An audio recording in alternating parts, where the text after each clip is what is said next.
Diversity efforts in the workplace predominantly fail because of poor leadership. If senior leaders aren't committed to creating a culture that values diversity, the rest of the employees are going to follow suit and do the same. So in today's video, I want to provide you with my 5 priorities that you must enact as a leader to ensure that diversity is seen as a priority within your organization. If you're new here, my name is Michael, and I'm a higher education leader based in Los Angeles, California, and I have my doctorate in organizational leadership.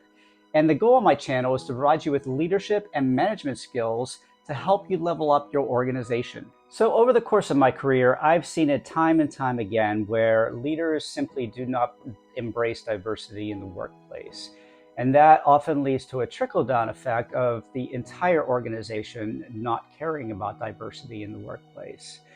Now, a personal story, when I came new to my current position that I'm in, I was faced with an organization that was very heavily white male dominated. And so when I came new into the organization, I knew that I needed to enact certain changes within the organizational structure and how we're going about carrying out our diversity efforts in order for us to be successful. So my tip number 1 for you leaders to enact within your organizations would be to have a warm line for people to go to for resources as a help for dealing with non-crisis type of situations. Now, every organization is probably going to have a hotline for dealing with specific, the racially motivated, aggressive behavior towards individuals.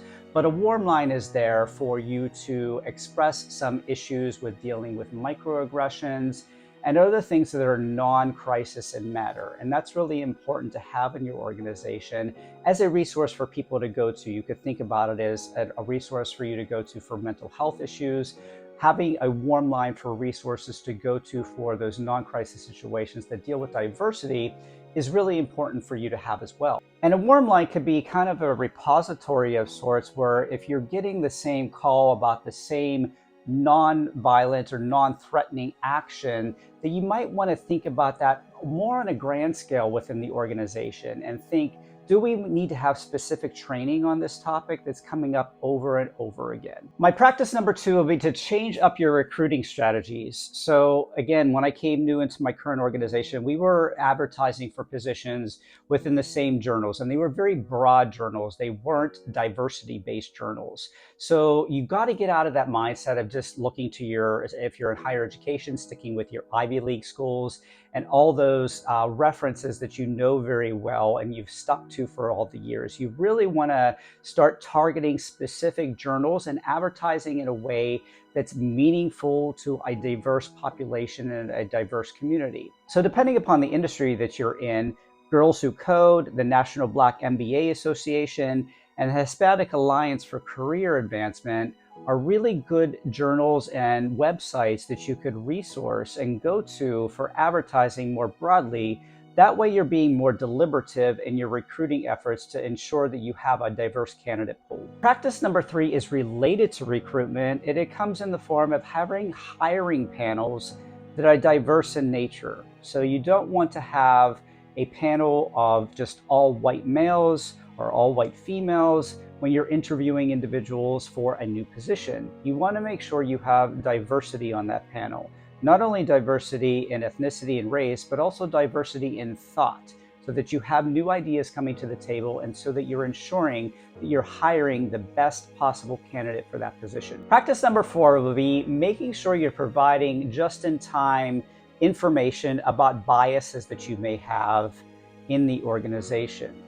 Now, we know we go through diversity training, we go through sexual harassment training in our positions often, but those are kind of a one and done. We do those every year or two and they're kind of forgotten about.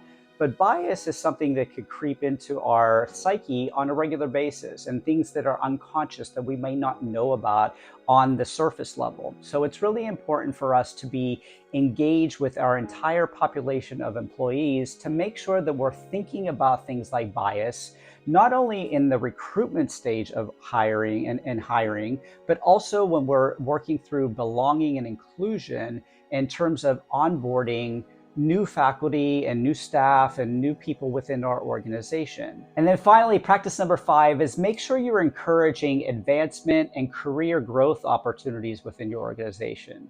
So just like I mentioned just previously, when we're going through the interviewing process, we want to make sure that we are having that inclusion and belonging piece and that onboarding piece of the puzzle fit into play when it comes to diversity efforts. We can't just hire individuals and then expect them to succeed. We need to make sure that we're integrating them well. And part of that integration process is to make sure that we identify advancement opportunities and career development paths for these individuals. And that could be linking them with employee resource groups that they could identify with, having a management development certificate or a supervisory certificate that they could work on to really level up their skills and to identify with the organization in such a way that your morale is high and that you are engaged with the organization. Before I go today, I would love it if you would subscribe, and also be sure to check out my other video here where I provide you with my top 5 questions that you must ask in your interview process to land your dream job. That's all for this week, everybody. I will see you in the next video. Bye-bye.